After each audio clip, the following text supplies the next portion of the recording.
What's up, NBA fans? It's Carolina Calvin coming back to you with another NBA video. If you haven't already, go check out my last video. I broke down pretty much each and every free agent acquisition. Got left, got didn't. There were a few I missed after that day, but for the most part, most of the big, very big names and the slightly smaller names, those guys were already, on their respective teams. Now in this video, after all that free agency craze is gone, I want to talk about. I won't give a list of this, but I want to talk about the biggest winner, which is one, and the biggest loser. Now I'm gonna go ahead and start off, with the biggest winner. To me, is one clear cut team. There were a few other teams I thought did, a good job. I guess I'll mention those teams. The number one team, in my opinion, San Antonio Spurs. Now they only really gained two players, David West, LaMarcus Aldridge, and they lost four players, I believe. They lost Tiago Splitter, which that was a free up cap space for to sign LaMarcus Aldridge. Aaron Baines, he went to the Pistons.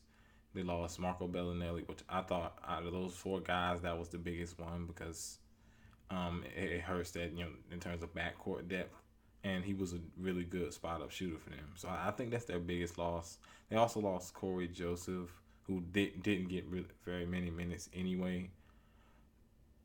What they gained though, you pretty much switch out Tiago Splitter with you switch out LaMarcus Aldridge with Tiago Splitter, guy who can hit the mid range shot. He's okay defensively.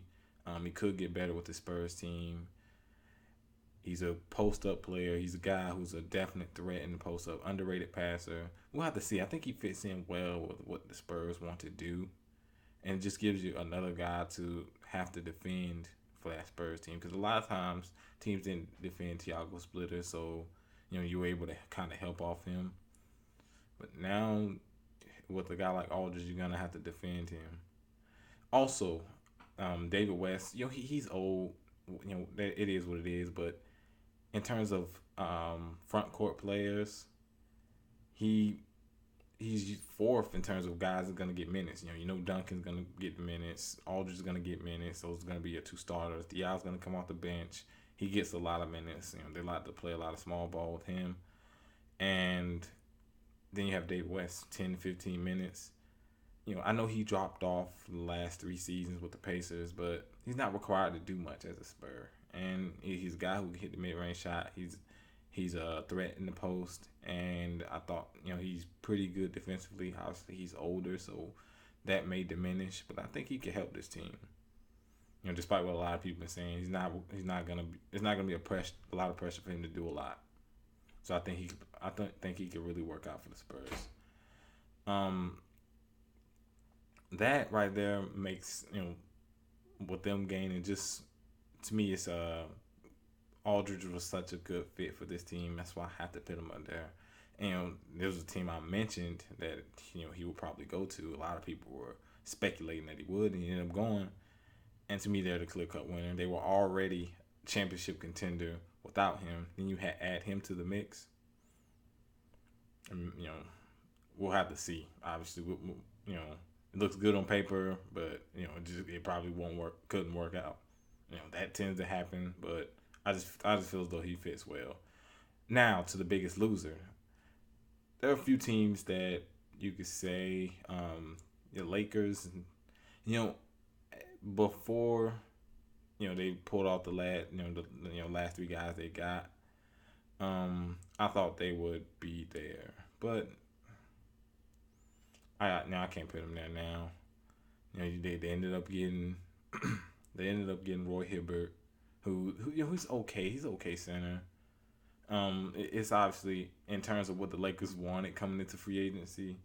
It's not what they wanted. They wanted Monroe. They tried to get Monroe. They tried to get Cousins. They tried to get DeAndre Jordan. They tried to get LaMarcus Aldridge, Kevin Love.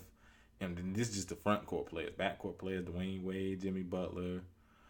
So they really went after some of those guys. They didn't get them. But, you get Roy Hibbert. You get Lou Williams, who was a pretty good he was a pretty good player off the bench for the Toronto Raptors. And you also bring in I cannot remember, Brandon Bass.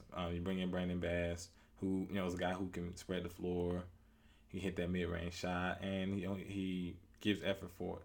He gives a lot of effort despite being undersized at that power forward position. So I thought those were decent pickups. So I can't pick them as the biggest loser. They obviously didn't get what they wanted, but it's okay what they got. Another team that you could say, Mavericks, especially after what happened today, with them losing DeAndre Jordan after he verbally agreed to come to that team, huge loss. And then of course they didn't get Tyson Chandler, so it's a huge vacancy at that center position. There's no telling what they can do. They did sign Wesley Matthews, so I thought that was pretty good. They let Monte Ellis walk, and it was mainly to get DeAndre Jordan, I would be assuming. And outside of that, they didn't do much. But just them getting Wesley Matthews, they're pretty close. Also, the Knicks. I thought Knicks got Aaron Swallow overpaid, and then they ended up overpaying for Robin Lopez.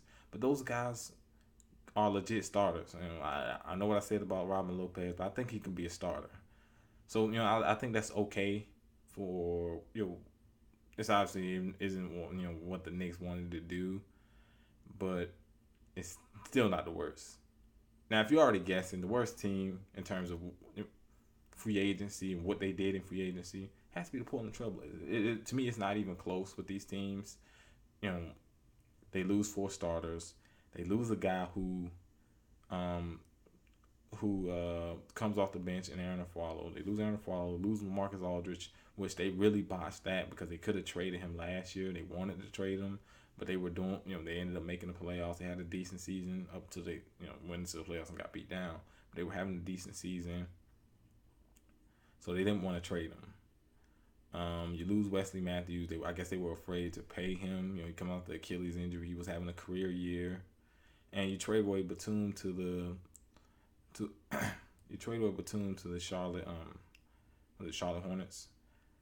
So you lose 4 starters. You lose essentially 5 key players.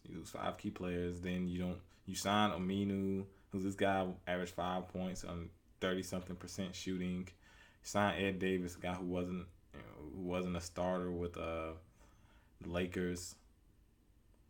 You did pay Lillard, but this team has effectively went from playoff team to the lottery. I'd be surprised they went over 30 games, especially in that Western Conference. I'd be surprised if they won 30 games. But let me know what you think down in the comment section. Also did have another team that you could say did well. Not loser, but another team that you could say did well. The Clippers. They were able to steal back DeAndre Jordan. They signed Paul Pierce. They get Lance Stevenson. They still got Redick on the roster. So it kind of helps that depth. I wonder who starts, Lance Stevenson or JJ Redick. Whatever. They got both those guys, so it increases their depth. Thought, then getting those 2 guys, they do lose Matt Barnes, but it was getting back DeAndre Jordan is the biggest thing. They actually stole him back. He fits their system better. It's called Lob City, and he was one of the reasons it was called that. But let me know what you think down in the comment section about who was your biggest free agent winner, who's your biggest free agent loser, and I guess what did your team do or didn't do in free agency. Let me know what you think down in the comment section. Hit that thumbs up button if you like this video. Subscribe. Thanks for watching.